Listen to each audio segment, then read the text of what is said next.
Firdaus Oiwobo mungkin tak pernah membayangkan bahwa sebuah aksi spontan di ruang sidang akan berujung pada pencopotan statusnya sebagai advokat.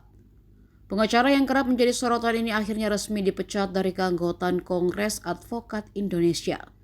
Keputusan resmi ini diterbitkan dan dibacakan di Bandung pada Sabtu 8 Februari 2025.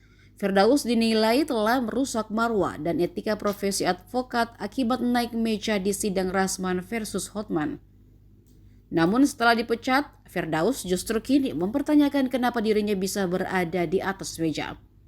Di video yang diunggah akun Instagram @fakta.indo, Firdaus yang didampingi rekannya Rasman Nasution mengaku tidak tahu siapa yang buat dirinya naik ke atas meja.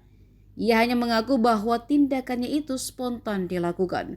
Sementara itu dilansir dari unggahan Instagram resmi DPP KAI menyebut Kongres Advokat Indonesia dengan tegas memberhentikan Firdaus karena terbukti melakukan tindakan yang merusak etika dan marwah profesi advokat.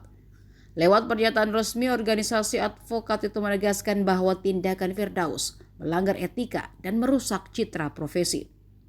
Sebagai konsekuensi, status advokatnya yang diberikan sejak 15 September 2016 resmi dicabut.